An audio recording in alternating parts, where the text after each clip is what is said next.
Blog Talk Radio. Rockers in Recovery Media is dedicated to carrying the message of addiction recovery through music, news, events, and festivals taking place within and not limited to the clean and sober community. Hey, good morning. John Hollis with Rockers in Recovery. Want to thank everybody for tuning in this morning. Of course, if you're listening to Waking Up Blessed, I'm the host again, John Hollis, and we're sponsored this morning by SoberMap app. You can check out SoberMap app on Facebook at SoberMap app. You can also download the app, which will help you find 12-step meetings in your area, or if you're traveling. It is the summer. A lot of people are traveling. You need a meeting. Go to SoberMap app, download the app to your phone, and it will help you find a local meeting where you're at. And you can do that at, the App Store and Google Store. Go there, download SoberMap app. This morning we have a great guest, Dr. Nick Colangelo. I've known Nick for a few years now, and most importantly, he is somebody that has dedicated his life for the last 42 years to helping addicts and alcoholics. He's been a counselor since 1975 and just has a huge, huge story of inspiration. And you know something, no bones about it. He tells you how it is. And he's been a huge asset in my life. And him and his wife, Trish, lovely people. We're going to bring Nick on now. We're going to find out how he does it and how he's done it for the last 42 years without, finding it necessary to pick up a drink or a drug. Good morning, Nick, and welcome to, of course, the show this morning. Morning, John. Happy day in the village. Happy day, brother. How's everything shaking? Hey, listen, it's shaking without bacon, so we're doing good. You know what? That goes way back, too.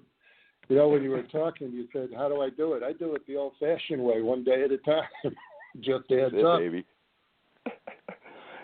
So listen, waking up blessed is just that. We get another day, we're waking up blessed. And what do you do on a daily basis to start your day? You know, do you pray, meditate? How does that work for you? Just give us a little bit of a background on that. Well, like most people, I was pretty undisciplined when I first got sober, and lots of people had they used to tell you what to do. They didn't make suggestions back then. So I wake up, and when my eyes open, the first thing, there's always clutter in my head. But as soon as I'm conscious and aware of where I am, I say thank you. And then I ask for help to get through the day and do good things. I also roll out of bed and get on my knees and ask to be of service and lead me in the right direction.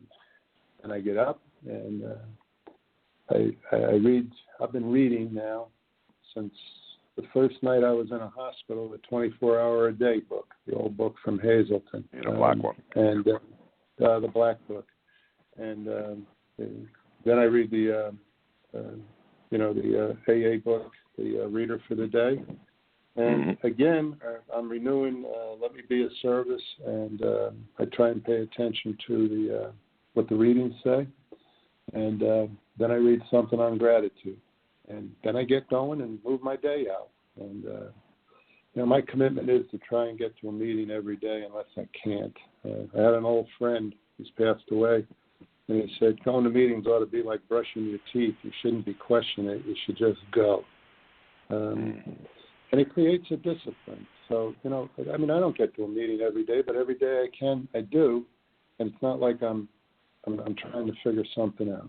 I got a bunch of people that I talk to every day that are in recovery. I've got friends like you that call from other parts of the country that I talk to. And then, the day unfolds and I do what shows up. The last thing I do is say thank you at the end of the day. So saying help me and thank you seem to be great bookends for a lot of the characterological defects that I have and, the wandering thoughts that wander through this brain. and it keeps me pretty prepared.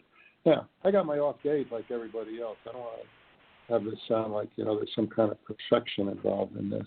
But you know what? With that practice, you never go too far off the pond before you know you're off the pond or somebody's telling you, and you know what to come back and what to do. So that's my practice, and it's been that way for 42 years, going on 43. Do you find, October will be 43 years, correct? Yes. Yep. God willing, do you the creek don't rise and I don't die. That's how you become an old-timer, right? Yeah, you know what? That's part of the way you become an old-timer. It's hard to believe when I hang out with some of the guys I got sober with. How'd we wind up here? The answer always comes back to one day at a time. Beautiful, man. Beautiful thing. So, I got a question for you, because you said something that's really important. You have your up days, you have your down days.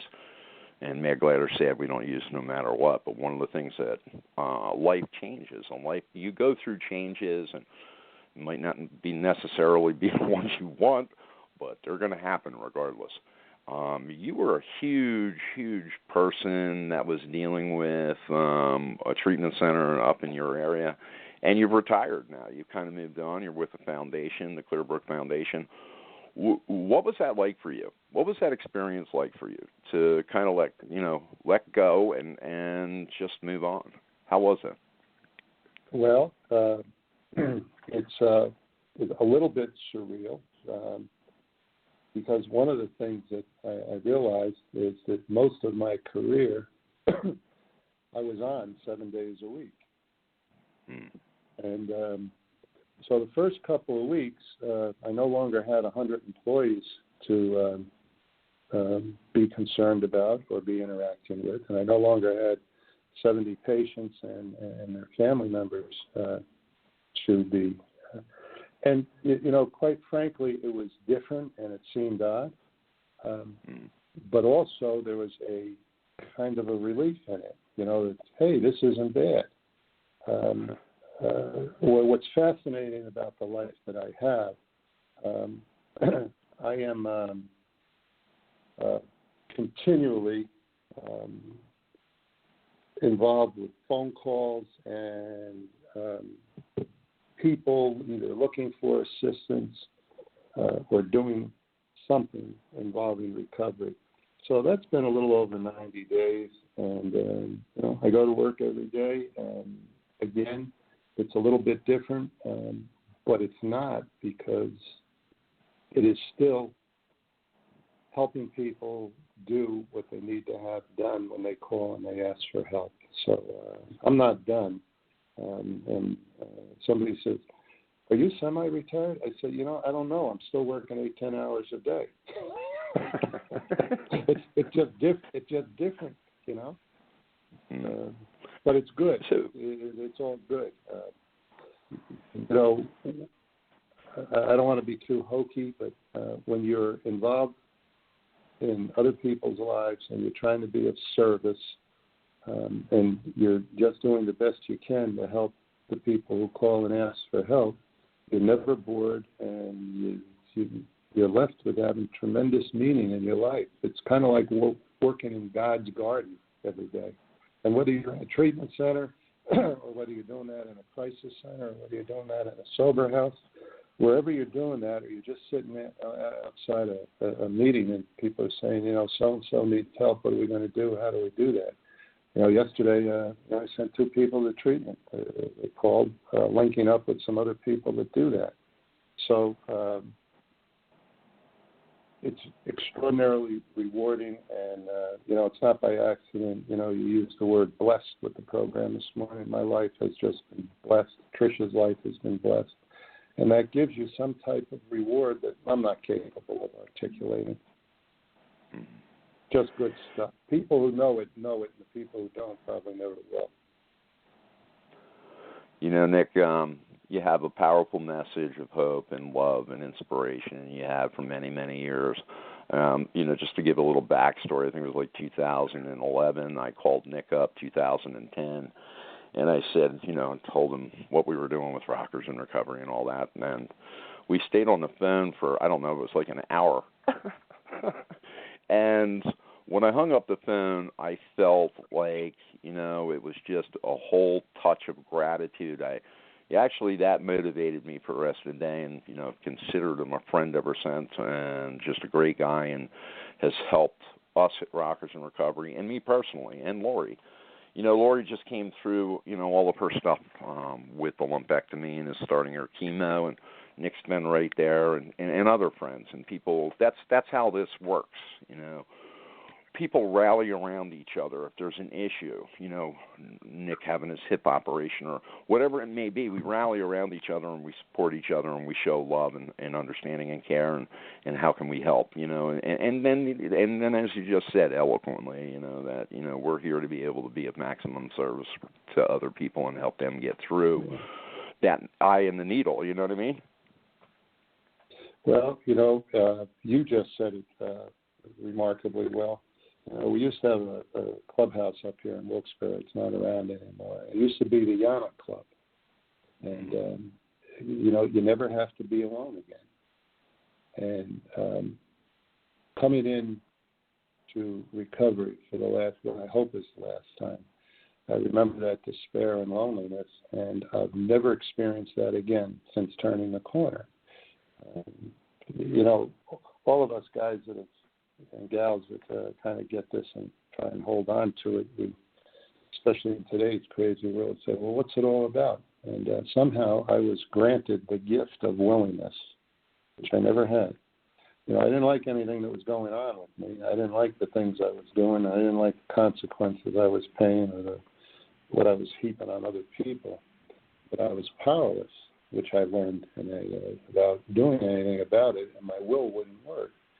And then 2 hours after I was busy trying to either kill myself or just, do my game, I was struck by a willingness to go in a different direction. And, one of the things I really like sharing with people is, I do all these other things not because they're a great idea, but because I believe they protect the gift that I have, and that's my responsibility.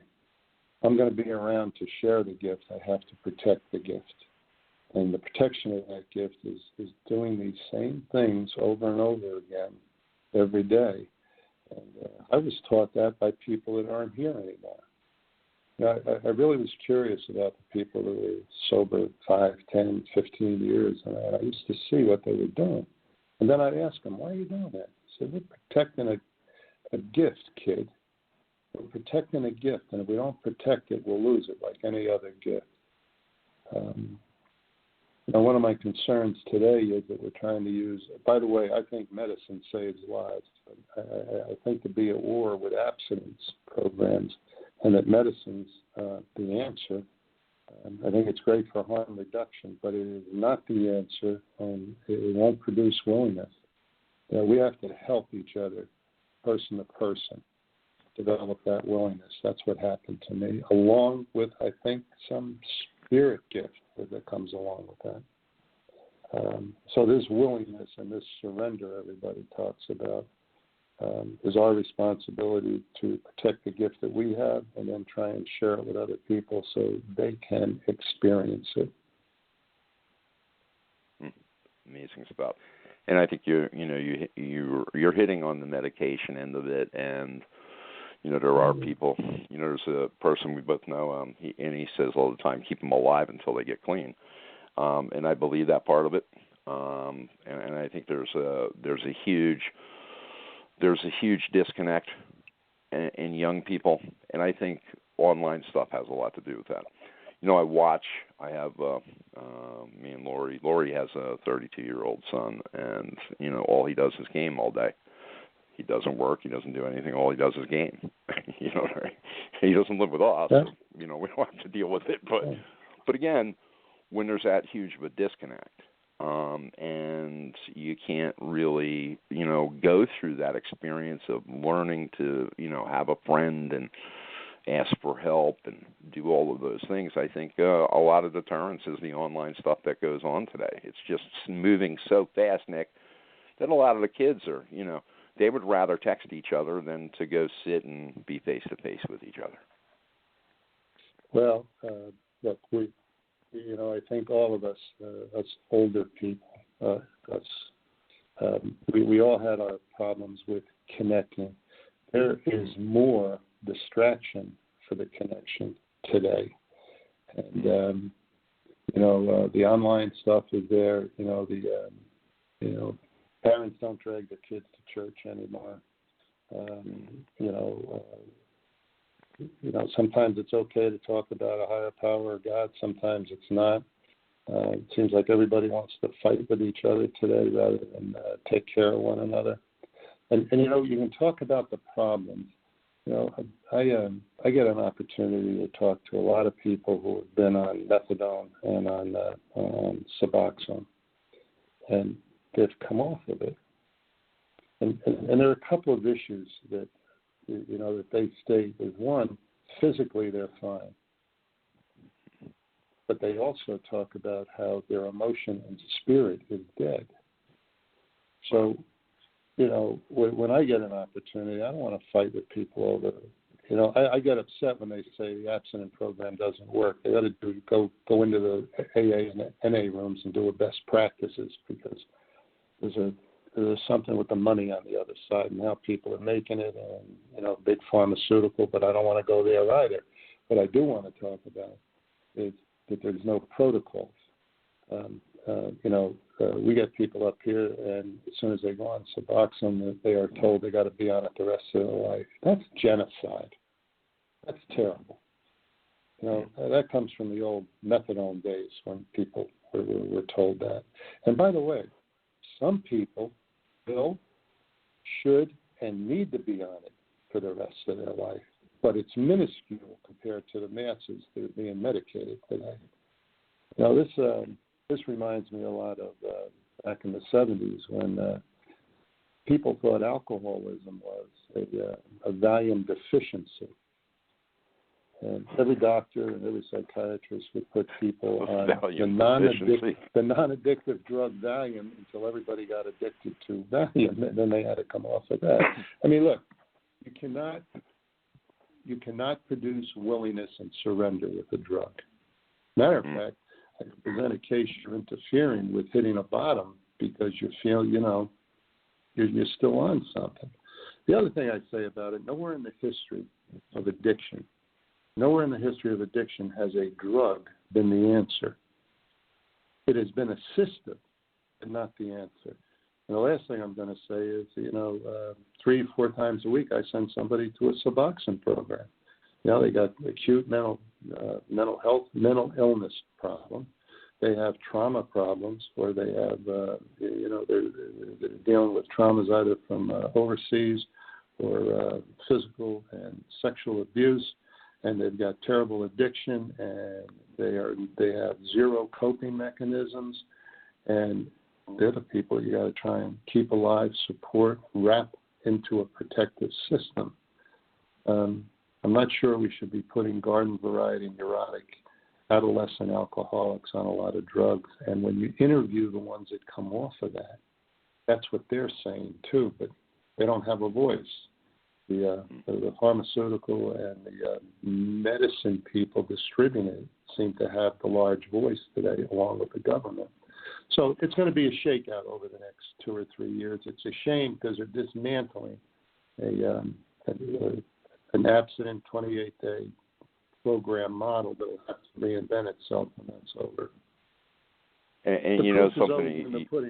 We'll step back and we'll watch what happens.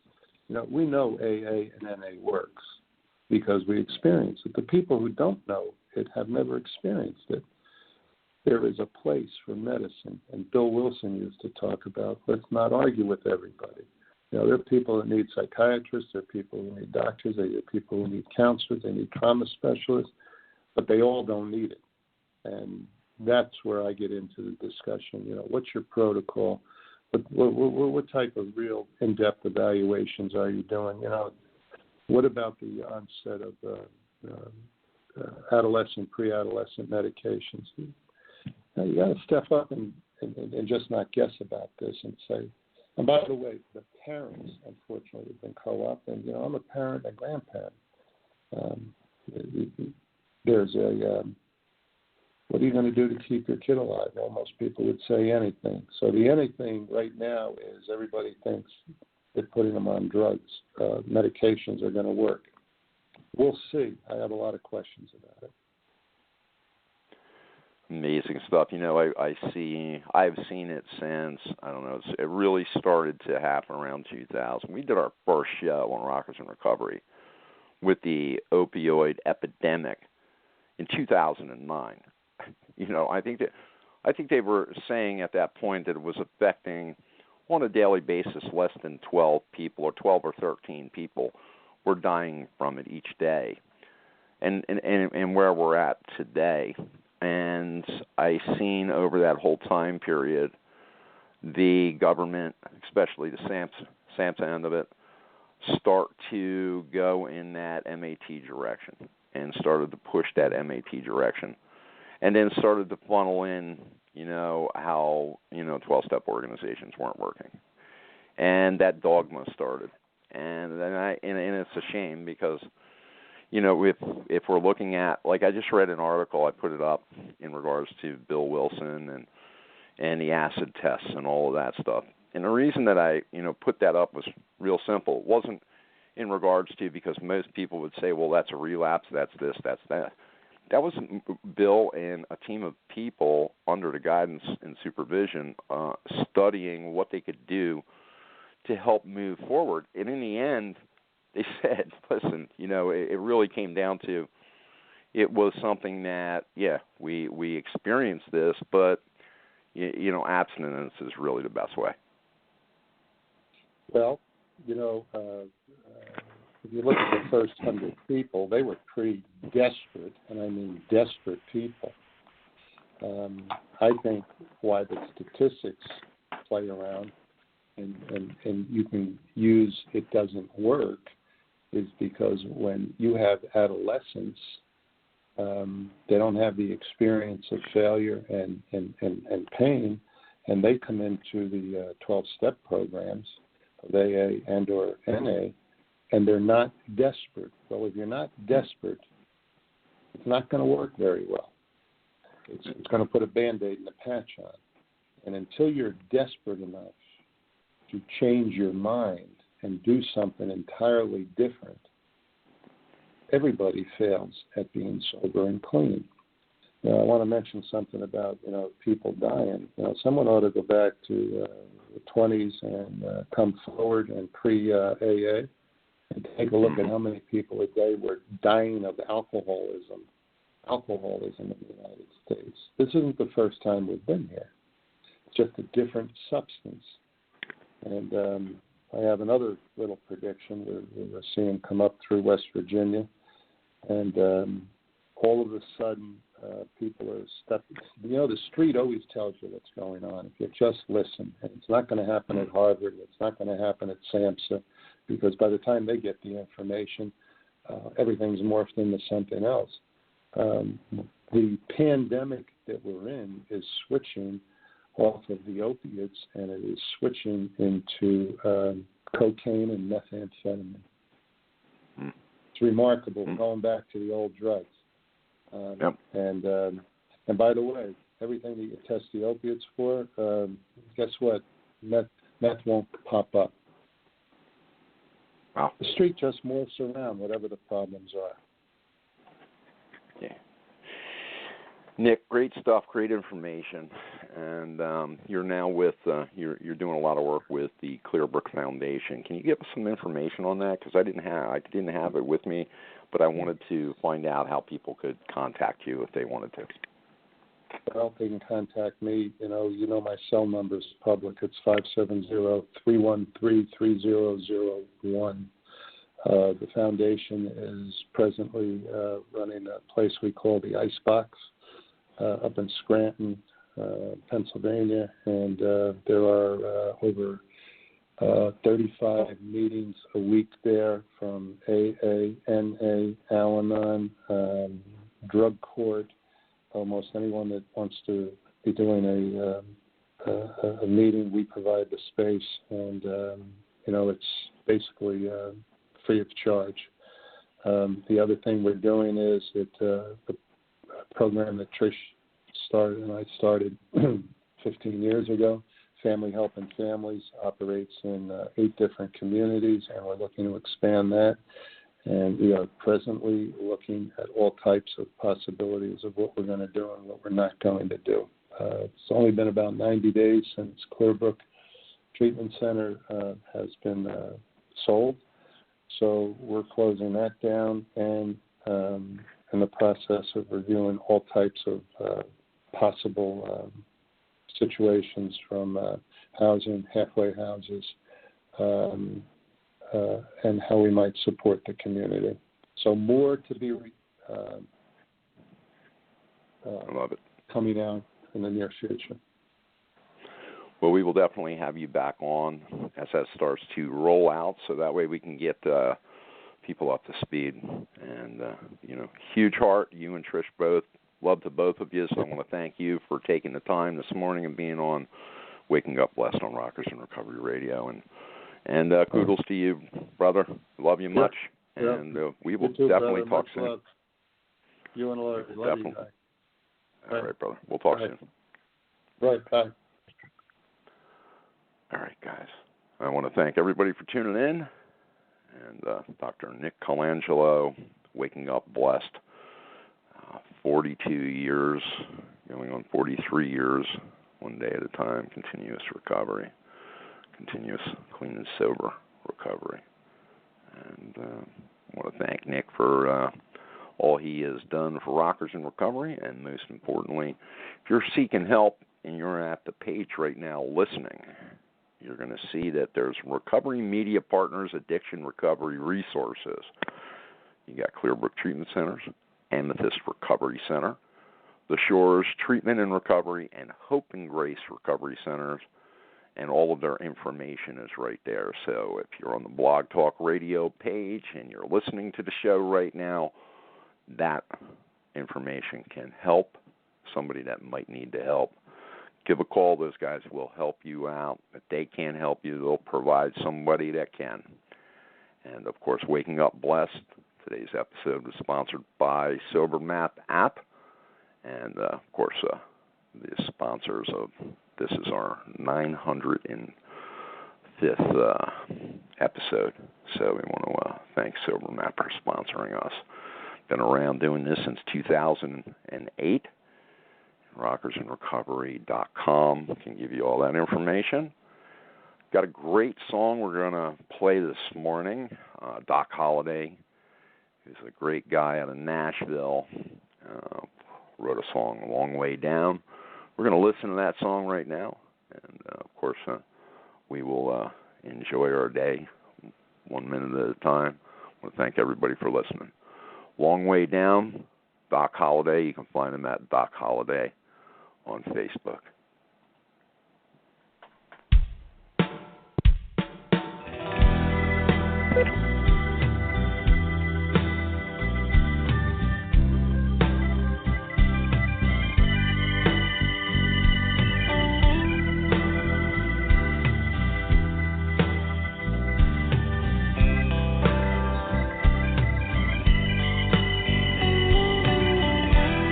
Hey, promise,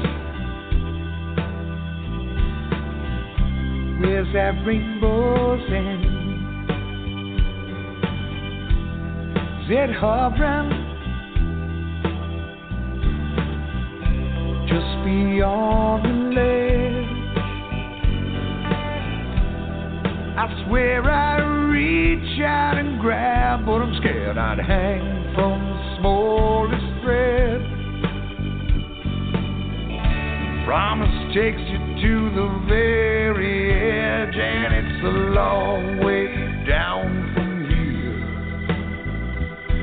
It's a long way down from here. And all those faces looking up so scared, saying it's a long way down from there.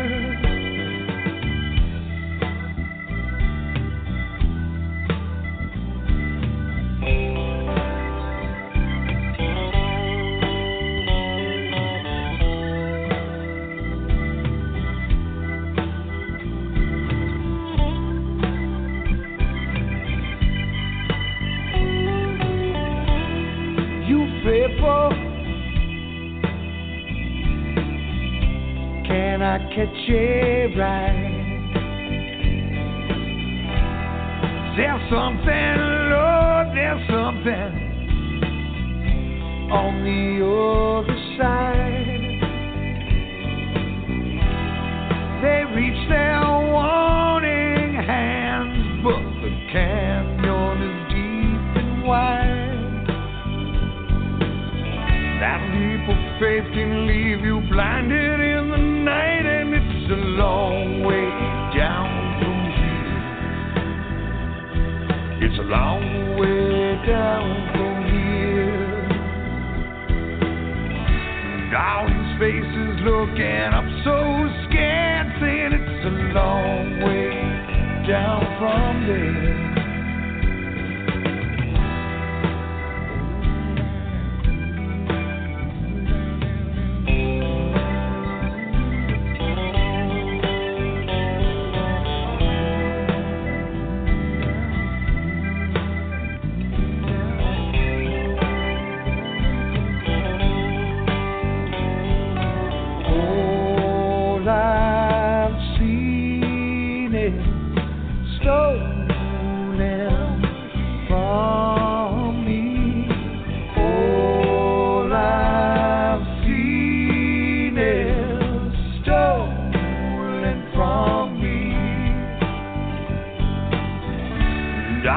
Faces looking up so scared, saying it's a long way down from there.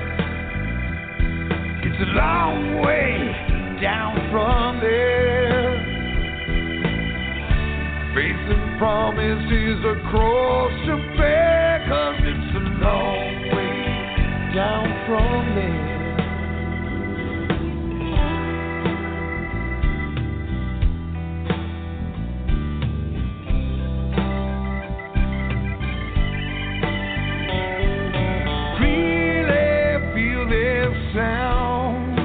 Come on down, boy, come on down.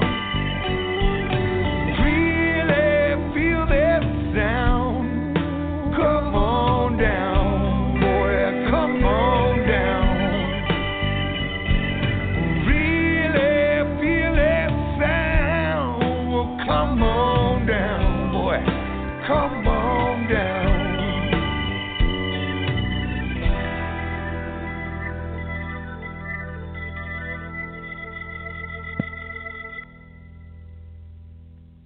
Hey, John Hollis. I want to thank everybody again for being on, of course, the show with us this morning.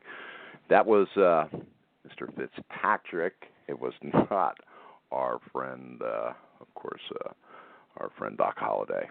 Made a big boo-boo there. That's okay. It's a good way to start the day. Make sure that I'm humbled. You guys have a great day. Much love. And we will definitely be speaking soon.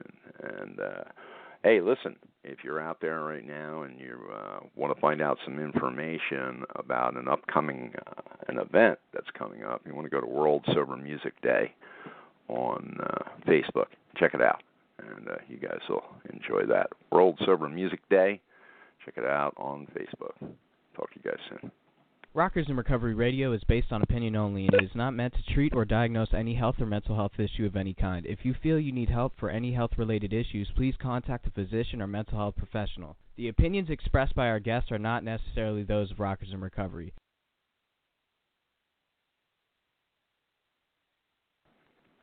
Judy was boring. Hello. Then Judy discovered ChumbaCasino.com. It's my little escape. Now Judy's the life of the party. Oh, baby, mama's bringing home the bacon. Whoa, take it easy, Judy. The Chumba life is for everybody. So go to ChumbaCasino.com and play over 100 casino-style games. Join today and play for free for your chance to redeem some serious prizes. ChumbaCasino.com. No purchase necessary. Void where prohibited by law. 18+ terms and conditions apply. See website for details.